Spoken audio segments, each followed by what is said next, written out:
ရဲမေလေးတယောက်ဟာအိမ်တအိမ်မှာအိမ်သာအသုံးပြုရင်းကြွေပြားပေါ်မှာတွေ့တဆကိုမြင်လိုက်ပါတယ်ဒါပေမဲ့အိမ်သာကြွေပြားကြားထဲမှာစီးကျနေတဲ့သွေးဆက်တွေကိုသူမြင်သွားတော့ဒီလောက်နဲ့တော့သူဘာမှမထင်ခဲ့ပါဘူးဘာလို့ဆိုတော့မိန်းကလေးအိမ်မှာသွေးဆက်ဆိုတာတာမှန်ပါပဲဒါပေမဲ့စက်ပြခဲတစ်ခုကိုမြင်လိုက်တော့အိမ်သာရေချိုးခန်းကိုစိတ်ဝင်စားသွားပါတယ်ရဲမေလေးအိမ်သာထဲကရေချိုးကန်ရဲ့ကန့်လန့်ကာကိုဆွဲဖွင့်လိုက်တဲ့အချိန်မှာတော့မျက်လုံးအပြူသားလန့်သွားမဲ့အဖြစ်ပြက်ကြီးတစ်ခုကိုမြင်လိုက်ရတော့တယ်အဲ့ဒီနေရာမှာလူသေးအလောင်းတစ်လောင်းနဲ့အတူတန်ဖြတ်လွတ်တစ်ချောင်းလည်းရှိနေခဲ့တာပါ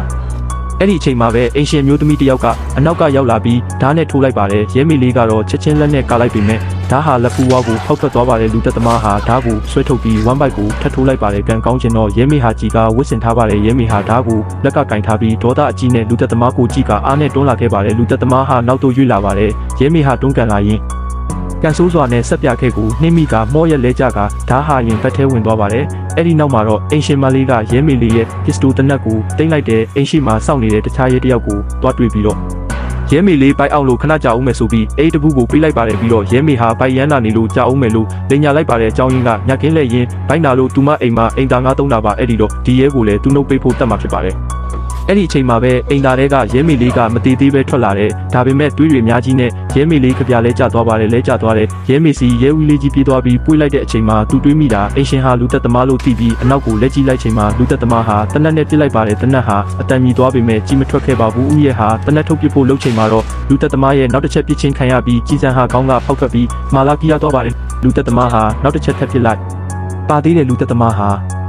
ရေချိုးခန်းစီပြန်သွားခဲ့ပြီးတည်နေတဲ့တငယ်ချင်းနဲ့စကားပြောနေပါတယ်။အဲ့အချိန်မှာမိကရုတ်တရက်ပိတ်သွားလိုက်တဲ့အခုသူမဟာတနက်ကိုအမိရကင်ထားပါတယ်။ကလကအောက်ကဖက်နှက်ကိုမြင်တော့သူကဆွဲလန့်လိုက်ပေမဲ့လူကရှိမနေခဲ့ပါဘူး။ရုတ်တရက်အနောက်လူတစ်ယောက်ရောက်လာခဲ့ပါတယ်။သူမဟာမြင်မြင်ချင်းပဲတနက်နဲ့ပြစ်လိုက်ပါတယ်။ပြစ်ခံရတဲ့သူဟာသူမအရန်ချစ်တဲ့ချစ်သူဖြစ်နေခဲ့ပါတယ်။ထို့နောက်လူတစ်ယောက်ကိုတွေ့ချိန်အထုခံလိုက်ရပါတယ်။ဇလန်းက73နှစ်အကြာကိုပြန်ရောက်သွားတဲ့ကျောင်းသူလေး2ယောက်တစ်တော်တစ်ခုကိုလိလာခီးသွားရင်စကားများကတယောက်ကိုတွန်းချခဲ့ပြီးထွက်ပြေးသွားပါတယ်မထင်မှတ်ပဲကြားထောင်6ကိုနင်းမိပြီးခြေထောက်ညက်သွားခဲ့ပါတယ်နောက်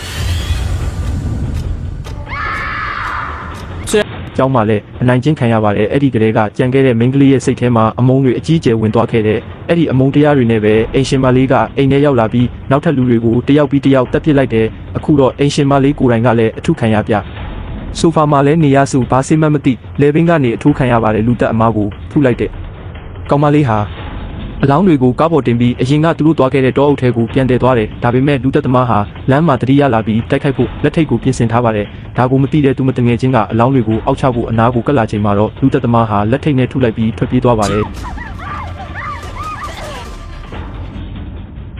ခြေတော့မတန်တဲ့တငယ်ချင်းဟာအနောက်ကလိုက်ပေမဲ့မမိပဲပျောက်သွားချိန်လူသက်သမားဟာဘေးကပေါ်လာပြီးကြောက်တုံးနဲ့ထုလိုက်ပါတယ်ပျော်လနည်းလဲကျသွားတဲ့တငယ်ချင်းကိုခွာစီကကြောက်တုံးနဲ့အချက်ပေါင်းများစွာဆက်တိုက်ထုပစ်လိုက်ပါတယ်နောက်ပြီးလက်တစ်ဖက်နဲ့ဓာတ်တစ်ချောင်းပေါ်လာပြီးဘာဆက်ဖြစ်မလဲဆိုတာ